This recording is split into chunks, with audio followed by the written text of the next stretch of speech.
तो दोस्तों पिछले वीडियो में हम लोगों ने जावास्क्रिप्ट के बहुत सारे ऑपरेटर के बारे में देखा था, अर्थमेटिक ऑपरेटर, असाइनमेंट ऑपरेटर। तो आज के इस वीडियो में हम लोग देखने वाले कंपैरिजन ऑपरेटर, जो कि है दोस्तों यहाँ पे। इसका मतलब क्या होता है, जैसे दोस्तों मेरे पास मान लीजिए 2000 रुपया है और मेरे दोस्त के पास 3000 रुपया है, तो हम लोग चेक करेंगे कि किसके पास ज़्यादा पैसा है। इस तरीके से दोस्तों कंपेयर किया जाता है। इसी को दोस्तों हम लोग कंपेरिजन ऑपरेटर कहते हैं। तो यहाँ पे बहुत सारे ऑपरेटर कंपेरिजन ऑपरेटर के अंदर आते हैं। जैसे यहाँ पे हो गया दोस्तों पहला इक्वल टू, मतलब दोस्तों यहाँ पे मान लीजिए 1000 किसी के पास है, 1000 किसी के पास है और उसके पास भी 1000 100 है। तो इस तरीके से दोस्तों कंपेयर किया जाता है कि 100 और 100 उसके पास बराबर है कि नहीं। जैसे ए वेरिएबल के पास में यहाँ पे मान लीजिए ए वेरिएबल के अंदर 100 स्टोर है और बी के अंदर यहाँ पर भी 100 स्टोर है। यहाँ पे कंपेयर किया जाएगा कि ए के अंदर कितना वेरिएबल है और ए के अंदर कितना वैल्यू है, बी के अंदर कितना वैल्यू है। अगर ये वैल्यू बराबर होता है तो यहाँ पे हम लोगों को आउटपुट के रूप में ट्रू मिलेगा, और यहाँ पे दोस्तों अगर ये वैल्यू बराबर नहीं होता है तो इस आउटपुट के रूप में हम लोगों को फॉल्स मिलेगा। बेसिकली दोस्तों कंपैरिजन ऑपरेटर में ट्रू या फॉल्स में ही आउटपुट आप लोगों को देखने को मिलता है। तो यहाँ पे पहला ऑपरेटर आप लोगों ने समझ लिया इक्वल टू, इसका मतलब डबल बार आप लोग इक्वल लगाएंगे तो यहाँ पे इक्वल टू ऑपरेटर हो जाएगा। और दूसरे में यहाँ पे आता है दोस्तों ये 3 बार इक्वल टू, मतलब दोस्तों इसका मतलब क्या हुआ कि अगर दोस्तों वैल्यू बराबर हो जाता है तो ठीक ही है, अगर उसका डेटा टाइप भी बराबर होना चाहिए तो ये 3 बार हम लोग लगाएंगे। मान लीजिए दोस्तों किसी के पास इंटीजर नंबर है, इंट नंबर है और दूसरे वेरिएबल में हम लोग यहाँ पे स्ट्रिंग है, तो इसको हम लोग चेक करेंगे तो यहाँ पे ये हम लोगों को फॉल्स रिटर्न करेगा, क्योंकि नंबर 100 है। यहाँ पे मान लीजिए बी स्ट्रिंग के अंदर ये कोड के अंदर स्टोर है, अगर ये कोड के अंदर स्टोर है तो ये स्ट्रिंग हो गया और ये हमारा नंबर है। स्ट्रिंग और नंबर को कंपेयर करेंगे, वैल्यू तो दोनों के अंदर बराबर है, लेकिन दोस्तों यहाँ पे ये फॉल्स हो जाएगा क्योंकि यहाँ पे इसका डेटा टाइप दूसरा हो जाता है। तीसरे नंबर में हमारे पास आता है दोस्तों नॉट इक्वल का मतलब ये हुआ कि मान लीजिए ए वेरिएबल के पास यहाँ पे 100 है और हम लोग यहाँ पे चेक करना चाह रहे हैं कि ये जो 100 है ये 200 के बराबर नहीं होना चाहिए। अगर ये नहीं रहेगा तो ये दोस्तों हम लोगों को यहाँ पे ट्रू रिटर्न करेगा, अगर हो जाता है तो ये हम लोगों को फॉल्स इक्वल करेगा। उसी तरीके दोस्तों यहाँ पे डेटा टाइप भी चेक किया जाएगा नॉट इक्वल, अगर ये नहीं इक्वल है तो इसका डेटा टाइप भी नहीं इक्वल रहना चाहिए, तो अब ये दोस्तों हम लोगों को ट्रू रिटर्न करेगा वरना फॉल्स रिटर्न करेगा।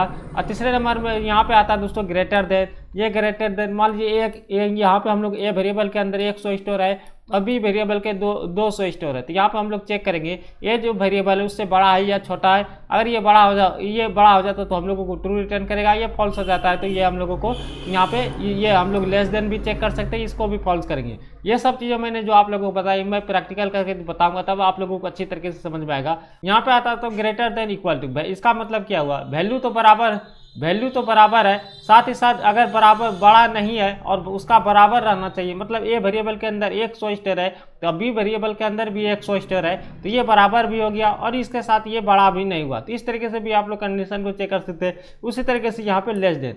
तो चलिए दोस्तों अभी इन सब को हम लोग प्रैक्टिकल करके देखते हैं और किस तरीके से इसको यूज करेंगे अपने प्रोग्राम में देखते हैं। तो यहाँ पर आप लोग देखेंगे तो दोस्तों मैं गूगल क्रोम के अंदर आ चुका हूँ।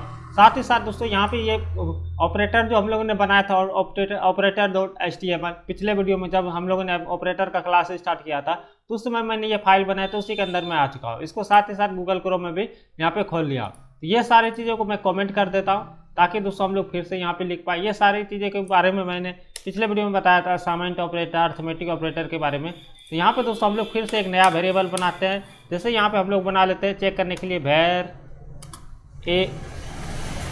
a इक्वल टू, इसके अंदर कुछ वैल्यू स्टोर कर देते हैं, इस तरीके से 10 स्टोर कर देते हैं।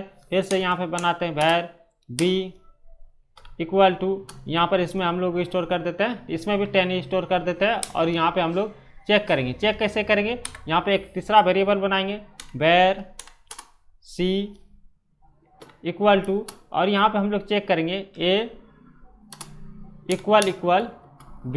इस तरीके से भी हम लोग चेक कर सकते हैं। और यहाँ पे हम लोग c को प्रिंट कर देंगे, यहाँ पे c कंट्रोल से सेव करते हैं और यहाँ पे रिफ्रेश करते हैं। तो यहाँ पर आप लोग देखेंगे ये ट्रू हम लोगों को आउटपुट में मिला। ट्रू की इसलिए मिला ताकि दोस्तों यहाँ पे आप लोग देखेंगे दोनों का वैल्यू बराबर है। अगर यहाँ पे मैं 11 कर देता हूँ और कंट्रोल से सेव करता हूँ, यहाँ पे आप लोग देखेंगे फॉल्स हम लोगों को आउटपुट में मिलेगा। इस तरीके से दोस्तों आप लोग इक्वल टू ऑपरेटर का यूज कर सकते हैं। उसी के तरीके से अब मैंने बताया था दूसरे नंबर पे अगर मैं यहाँ पे 3 बार ऑपरेटर लगा दूंगा और यहाँ पे साथ ही साथ मैं यहाँ पे स्ट्रिंग कर देता हूँ, यहाँ पे अभी आप लोग देखेंगे तो ये हम लोगों को यहाँ पे मैं 10 कर देता हूँ। तो यहाँ पे अभी भी हम लोगों को आउटपुट में ट्रू ही मिलेगा, ट्रू मिला। अब मैं यहाँ पे 11 कर दूंगा तो ये हम लोगों को फॉल्स देगा। यहाँ पर आप लोग देखें फॉल्स दिया क्योंकि ये बी नंबर बड़ा हो गया। और यहाँ पे फिर से मैं 10 कर देता हूँ और इसको दोस्तों मैं सिंगल कोड के अंदर, डबल कोड के अंदर मैं लिख देता हूँ इस तरीके से। अब मैं यहाँ पे देखूंगा तो यहाँ पर आप लोग देखें हम लोगों को फॉल्स मिल रहा है। ताकि फॉल्स इसलिए मिल रहा है, यहाँ पे आप लोग देखें वैल्यू तो बराबर है लेकिन इसका डेटा टाइप यहाँ पे स्ट्रिंग हो गया, इसलिए दोस्तों हम लोगों को यहाँ पे फॉल्स मिल रहा है। इस तरीके से दोस्तों ये आप लोगों ने समझ लिया इक्वल टू वाला। अब हम लोग समझते हैं नॉट इक्वल वाला। नॉट इक्वल में यहाँ से इसको हम लोग हटा लेते हैं और यहाँ पे इक्वल टू की जगह हम लोग नॉट लगा लेंगे पहले, नॉट। अब इसको सेव करते हैं और यहाँ पर आप लोग देखेंगे ये हम लोगों को फॉल्स मिल रहा है क्योंकि ये इसके बराबर हो गया। नॉट बराबर मतलब नॉट इक्वल टू, इसके बराबर नहीं होना चाहिए मतलब, लेकिन ये हो गया इसलिए हम लोगों को फॉल्स लगा। अगर यहाँ पे मैं 11 कर दूंगा तो यहाँ पे ये हम लोगों को ट्रू रिटर्न करेगा क्योंकि ये इसके बराबर नहीं हुआ। तो यहाँ पर आप लोग देखें ये उल्टा हो जाता है, आप लोगों ने समझेगा। इसी तरीके दोस्तों यहाँ पे इसका डबल इक्वल लगा लेंगे तो इसका डेटा टाइप भी आप लोग चेक कर सकते हैं। यहाँ पे कंट्रोल से सेव करेंगे तो यहाँ पे ट्रू ही रिटर्न देगा क्योंकि ये बराबर ही है, इसका डेटा टाइप भी सेम ही है। इस तरीके से ये हो गया नॉट इक्वल टू। अब हम लोग देखेंगे दोस्तों ग्रेटर देन लेस देन। यहाँ पे हम लोग ग्रेटर देन का पहले लगाते हैं, ये इससे 11 से बड़ा होना चाहिए, ये कंडीशन फॉल्स है। यहाँ पर आप लोग देख सकते हैं क्योंकि ए बी से छोटा है इसलिए ये कंडीशन फॉल्स है, तो यहाँ पे हम लोगों को फॉल्स रिटर्न करेगा। इस तरीके से दोस्तों हम लोग यहाँ पे लेस देन लगा देंगे तो ये कंडीशन ट्रू हो गया, यहाँ पे हम लोगों को ट्रू रिटर्न करेगा। अगर इसी तरीके से दोस्तों मैं यहाँ पे ग्रेटर देन इक्वल टू लगा दूंगा तो यहाँ पर आप लोग देखेंगे ये कंडीशन हम लोगों को फॉल्स रिटर्न करेगा। और यहाँ पे मैं 10 लिख देता हूँ तब पर भी ये दोस्तों हम लोगों को कंडीशन ट्रू रिटर्न करेगा क्योंकि ये देखिए ये कह रहे हैं ग्रेटर देन, ये 20 से बड़ा होना चाहिए या उससे बराबर भी होना चाहिए, कोई दिक्कत नहीं है, इसलिए दोस्तों ये कंडीशन फॉल्स ट्रू रिटर्न कर दिया। अब मैं यहाँ पे लेस देन लगा दूंगा तो ये तब पर भी दोस्तों ये कंडीशन हम लोगों को ट्रू ही रिटर्न करेगा क्योंकि ये बराबर ही है। इस तरीके से आप लोगों ने समझा कि दोस्तों कंपैरिजन ऑपरेटर जावास्क्रिप्ट के अंदर क्या होता है। अगले वीडियो में हम लोग देखेंगे और भी बहुत सारे ऑपरेटर जैसे लॉजिकल ऑपरेटर हो गया, बिटवाइज ऑपरेटर हो गया, इन सब चीज़ों के बारे में। उससे पहले दोस्तों हम लोग देखेंगे ये जो हमारा गूगल क्रोम है इसके अंदर दोस्तों हम लोग कैसे जावास्क्रिप्ट के कोड को चेक कर सकते हैं। मान लीजिए यहाँ पे मैं कुछ एरर दे देता हूँ, यहाँ पे मान लीजिए मैं यहाँ पे ये कोड को मैं सेमीकोलन नहीं लगाता हूँ, यहाँ पे आप लोग देखेंगे कोई भी हम लोगों को एरर देखने को नहीं मिल रहा है